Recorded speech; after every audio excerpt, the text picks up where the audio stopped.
নজর রাখবো পরবর্তী সংবাদে। জমি বিবাদকে কেন্দ্র করে রক্তারক্তি সংঘর্ষ এবং এই সংঘর্ষের ফলে আহত হয়েছে বছর 50-এর যতীন্দ্র কুমার দেবনাথ নামের এক ব্যক্তি। এমনটাই অভিযোগ রোয়া গ্রাম থেকে উঠে আসছে। উত্তর জেলার পানিসাগর থানার অন্তর্গত রোয়া গ্রাম পঞ্চায়েতের 5 নম্বর ওয়ার্ডের জমি সংক্রান্ত পুরনো বিবাদকে কেন্দ্র করে সংঘটিত হয়েছে এক ভয়াবহ হামলার ঘটনা। অভিযোগ অনুযায়ী তার কাকা সুনীল দেবনাথ এবং তার পরিবারের কয়েকজন সদস্য একত্রিত হয়ে দা দিয়ে আক্রমণ চালিয়েছে যতীন্দ্র দেবনাথের উপর এবং এই ঘটনাটি ঘটেছে শনিবার বিকেল 3টা নাগাদ এবং কৃষি জমির মালিকানা নিয়ে দীর্ঘদিন ধরে চলছিল বিরোধ, যার জেরে সংঘটিত হয় এই সশস্ত্র হামলা। স্থানীয় সূত্রে যে খবর পাওয়া গেছে, সংঘবদ্ধ আক্রমণে রক্তাক্ত হয়ে মাটিতে লুটিয়ে পড়েছে যতীন্দ্র দেবনাথ। পরিবারের সদস্যরা তাকে উদ্ধার করে দ্রুত পানিসাগর মহকুমা হাসপাতালে নিয়ে যায়। অবশ্য কর্তব্যরত চিকিৎসক অবস্থা গুরুতর দেখে তাকে ধর্মনগর জেলা হাসপাতালে স্থানান্তরিত করেছে। চিকিৎসকদের প্রাথমিক রিপোর্ট অনুযায়ী যতীন্দ্র দেবনাথের ডান হাত এবং ডান পা ভেঙে গেছে, শরীরের বিভিন্ন অংশে গভীর আঘাতের চিহ্ন রয়েছে। বিস্তারিত অভিযোগ কি রয়েছে শুনুন। ধরছে আর এবার আমার কাকা শ্বশুরে মারছে, ঠেঙ্গো মারছে একটা হাঁটুর মধ্যে বাড়ি। এরপরে আমার দেওর যেন আছে কাকা শ্বশুর বড় এ মারছে আত। এরপরে আমরা কইছি আমরা থানার যাইমো, আমরা তো অন্য মানুষ কেউ নাই, আমরা নির্দোষী, আমরা থানার যাইমো। কয় যা যা থানার যা, থানা তো আমার ডাইনা তোর হবে। তো থানার দিয়া কিটা করবে, 5,000 টাকা দিতে পারতে নাই, আমি 5 লাখ দিতাম পারবো। আপনারা যা মারছে তার নামটা কিতা কিতা? নামটা হইলো গিয়া সুনীল নাথ, আমার কাকা শ্বশুর। এরপরে সুনীল চন্দ্র দেবনাথ।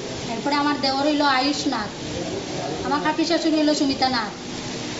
এরপরে কাকা শ্বশুর ঘরের ননন হইলো গিয়া আকৃতি নাথ। কি দিয়া মারছে? তারা দা লইয়া আইছে, বডি দা লইয়া আইছে। আমরা তো কোনো অস্ত্র নাই। আমি কইছি তান্তে তুমি কোনো অস্ত্র লইয়া যাইও না, তুমি জীবনে কোনোদিন কোন করিও না, কোনদিন নাম লাগাইও না। সে বাসা কোন জায়গায়? ওই আমার আর রৌয়া তো বাসাটা। সে প্রফেশন কি করেছে? তাইনে রেশনের ডিলার। আপনি কি থানাত কোনো লিখিত অভিযোগ দিছেন? না, আমি তো একলা লইয়া আই পড়ছি তান্ডে। থানায় তারা কইছে হসপিটাল, তারা কইছে তোমার রুগী বড় না থানাতে এন্টি বড়। আমি কইছি আমার রুগী বড়। হয়তো তুমি রুগী লইয়া যাও, তোমার পাশে তখন কেউ নাই এন্টি দিবার মতন। এন্টি দিলে তুমি 2 দিন পরে আইয়াও দিও। তারা এখানে আমারে কইয়া দিছে। আরবার থানাত কল করছি, তারা ধরছে না। আর যখন টাইম পড়ি যায় জমিনের মধ্যে, তখন আমরা থানাত কল করছি, আমার মোবাইলও আছে, থানাত কল করছি। তখন একটা কি নাম্বারে করছেন থানাত?